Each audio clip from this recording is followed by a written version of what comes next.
Eh bien, sachez qu'en ce début de vidéo, je tenais à m'adresser à toute personne ne portant pas le personnage d'Agatha Harkness dans son ou leur cœur. Peut-être que certaines personnes ont deux cœurs. C'est possible. Vous êtes peut-être une pieuvre qui en a deux, je crois, si je ne dis pas de bêtises. Mais ce n'est pas le sujet. Je m'adresse à vous, et même à toutes les personnes qui, au-delà de ne pas forcément l'aimer, n'attendent pas particulièrement la série Agatha All Along. J'allais dire House of Harkness, vous allez comprendre pourquoi, et je pense que vous le savez. Mais j'ai quelques mots à vous dire. Je vous comprends, sincèrement. Parce que j'ai beau attendre énormément le projet, parce que c'est un projet qui va mêler possiblement un peu d'humour, peut-être un retour de la sitcom, peut-être, évidemment, de la magie, et aussi un personnage tel qu'Agatha que moi, j'avais énormément apprécié, mais je ne peux pas vous en vouloir dans un premier temps. Quel intérêt? Pourquoi est-ce que je vous en voudrais par rapport à votre avis? C'est votre avis, vos opinions, vous faites ce que vous voulez, je le respecte totalement. Et deuxièmement, je le comprends par rapport à tout ce qui a été fait du côté du MCU. Je trouve que depuis Avengers Endgame, le prime de Marvel s'est éteint. Depuis, on va dire, un enchaînement Miss Marvel, Thor Love and Thunder et She-Hulk, donc durant l'été 2022. À partir de ce moment-là, le prime s'était terminé. On a commencé à avoir des prémices d'espoir avec Loki saison 2, mais étant donné que c'est une série qui, ou plutôt une saison qui est la suite de la saison 1 qui avait déjà des bases dans les 3 premières phases, mais également dans cette phase 4, à mon sens, c'est compliqué aujourd'hui. C'est compliqué, même si de temps en temps, tu as des programmes qui sont très intéressants, X-Men 97, Echo, même s'ils ne sont pas forcément les plus regardés. Je pense également au meilleur film Marvel, et limite le meilleur film de tous les temps à mon sens, ce n'est que mon avis, mais Les Gardiens de la Galaxie, volume 3. Bref, aujourd'hui, on part sur à nouveau un côté magique qu'on a, à mon sens, que trop rarement exploité. Il est vrai qu'il y a beaucoup d'arcs qui sont développés dans la multiverse saga. En plus du multivers, on a de la politique, on a de la magie, on a différentes règles, en plus, si on revient sur le multivers, du multivers. Bref, on ne s'y retrouve pas vraiment. Et là, on a la série Agatha All Along, et je pense que ce qu'il faut garder, c'est le long, parce que long, c'est l'attente entre la série WandaVision et la suite avec Agatha. C'est trop long. Parce que WandaVision est sorti début 2021, on va avoir cette série fin d'année 2024. Et précisément, donc le 18 septembre, avec 2 épisodes le premier jour. On verra comment tout cela évolue, 8 plus 1, 9 épisodes, on ne sait pas. Quoi qu'il en soit, Agatha All Along, je ne suis pas là pour vous vendre le projet. Je suis là afin de vous rappeler certains enjeux qui sont plutôt intéressants à évoquer par rapport à la suite du MCU. Je ne pense pas que cette série va ouvrir énormément de portes. Je pense que la porte qui est la plus plausible serait le retour de Scarlet Witch. En revanche, là, peut-être que certaines personnes sont contentes, je ne sais pas, mais ne vous attendez pas à voir Elizabeth Olsen dans ce projet. Je pense que il y a 0%, allez, 0,1% de chance qu'Agatha, oui, soit dans la série 100%, mais que Scarlet Witch soit dans le projet. Parce que on va rentrer dans une phase un peu spoilante, entre gros guillemets, donc attention spoiler, mais dans ce projet-là, on ferait notamment référence à la Witch's Road, qui est une sorte de dimension dans laquelle Wanda, a priori selon certaines rumeurs, serait cachée ou en tout cas serait en repos. D'accord? Ok.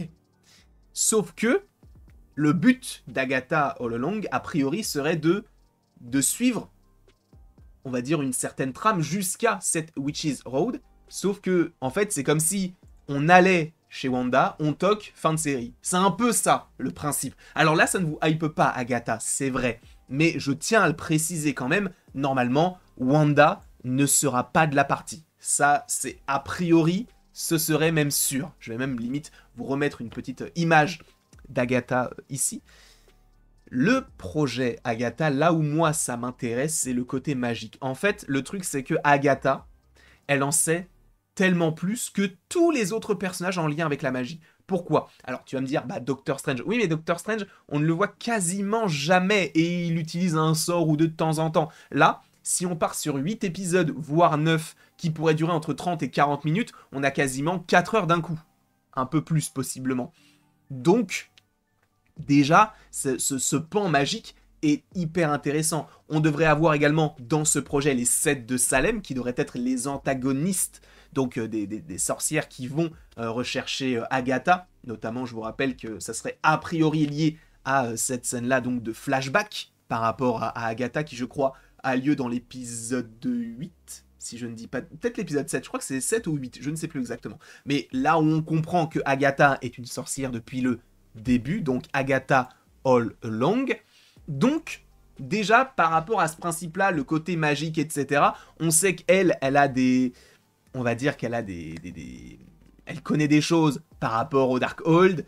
Évidemment, ça vient à se connecter notamment par rapport à Doctor Strange in the Multiverse of Madness et à Wanda en soi. Donc Agatha, par rapport à ce principe-là, le côté magique et le côté lore autour de tout cet arc un peu mystique, c'est ce que je veux parce qu'on l'a trop peu vu. Dans Doctor Strange in the Multiverse of Madness, c'est sympa de développer le multivers, mais on n'a pas trop cet aspect... Enfin, on l'a, évidemment, l'aspect magique, mais j'aurais aimé en avoir un peu plus. Dans WandaVision, c'est aussi un petit peu édulcoré, on va dire. Là, c'est vraiment le programme où on peut avoir de la magie. Donc, l'un des premiers, parce que a priori, on pourra en avoir d'autres, des programmes en lien avec la magie. Bref, en tout cas, Doctor Strange, oui, le faisait. Wanda le faisait également, mais Agatha le fera. Sachant qu'on a également un casting qui est étoffé, on va avoir notamment Joe Locke, qui devrait jouer donc, et ça, encore une fois, attention spoiler, mais Billy. Tu vas me dire, mais l'acteur n'est pas le même. Pour rappel, Billy, c'est l'enfant de Wanda, Billy et Tommy. Je vous rappelle quand même que les acteurs de Billy et Tommy dans WandaVision et dans Doctor Strange in the Multiverse of Madness avaient approximativement 10 ans, là où le reste des Young Avengers, si Young Avengers il y a dans le MCU, ils ont à peu près 19-20 ans. Donc, évidemment, il y a un gap trop élevé. Ils ont donc changé l'acteur. Et c'est là où ça peut partir très très loin, c'est que, en gros, physiquement, ce n'est pas Billy. En gros, Billy, on va dire qu'il a grandi d'une certaine manière. En gros, son esprit s'est glissé dans le corps d'un enfant qui serait mort. Alors c'est très bizarre, mais c'est une rumeur qui existe, qui est plutôt fiable. Je ne sais pas si les choses ont changé, mais a priori oui, lui, ce serait bien Billy. On verra si il garde un peu de suspense dans cette série. Et en gros, lui chercherait à retrouver a priori Wanda. D'où le fait qu'on aille vers la Witch's Row, donc l'endroit où elle serait cachée. Et donc Billy, lui, aurait changé de physique parce que je crois que l'enfant a eu un accident de voiture, je ne sais plus exactement quel accident il a eu, mais il serait mort cérébralement et Billy se fait passer pour cet enfant-là et donc il a eu de nouveaux parents, donc il n'est plus vraiment attaché à Wanda comme il l'était lorsqu'il était plus petit parce qu'il s'est développé d'une certaine manière. Voilà un peu le principe même pour l'instant du personnage de Billy. Ce qui signifie peut-être qu'à un moment on verra Tommy aussi. Mais en tout cas Billy a changé d'acteur et c'est Joe Locke qui devrait l'interpréter. Pourquoi pas. De plus, on a Aubrey Plaza, une actrice que j'affectionne tout particulièrement, qui joue surtout dans la série Parks and Recreation, qui est amie par ailleurs avec Elizabeth Olsen, mais ce n'est pas le sujet, ce n'est pas forcément très important, mais voilà, un petit côté magique, un petit côté amical, c'est toujours sympa. Et elle est censée jouer donc Rio Vidal, qui est une des sorcières qui serait extrêmement puissante. Et là où ça peut être assez intéressant, mais ça peut faire aussi un peu peur, il faut quand même le rappeler, notamment du côté des effets spéciaux, c'est que il va y avoir de la magie, donc il va y avoir peut-être un petit peu des pouvoirs un peu similaires à ce qu'il y avait concernant Wanda contre Agatha. Mais là, elle, en fait, utiliserait une magie verte. Par ailleurs, on devrait avoir énormément de couleurs du côté des magiciens et des magiciennes. Wanda n'importe quoi. Aussi, Wanda utilise une magie qui est rouge, Doctor Strange lui utilise une magie qui est orange, Agatha une magie qui est violette, et a priori Rio Vidal devrait utiliser une magie qui serait verte et qui, par ailleurs, Rio Vidal serait l'une des sorcières les plus puissantes. Donc il y a moyen que ce personnage-là puisse commencer à devenir un personnage très important du côté du MCU. Donc par rapport à toutes ces évocations-là, le fait qu'on te dise que ça a un but, ça va faire avancer le schmilblick, notamment concernant Wanda légèrement, mais en fait aussi il faut que ça reste une série sur Agatha. Et moi, Agatha, c'est un personnage que j'aime beaucoup. J'aimerais vraiment qu'on découvre un personnage qui est tourmenté, notamment par rapport à son passé. Il y a véritablement énormément de choses à faire concernant son personnage. Donc, on va dire que je reste extrêmement attentif. Je ne pense pas vous avoir convaincu si vous n'attendiez pas ce projet-là. Parce que peut-être que vous êtes toujours très réticent. Et j'ai l'impression que il y a beaucoup de gens qui vont faire l'impasse de ce projet. Ce que je comprendrais vraiment totalement, sincèrement.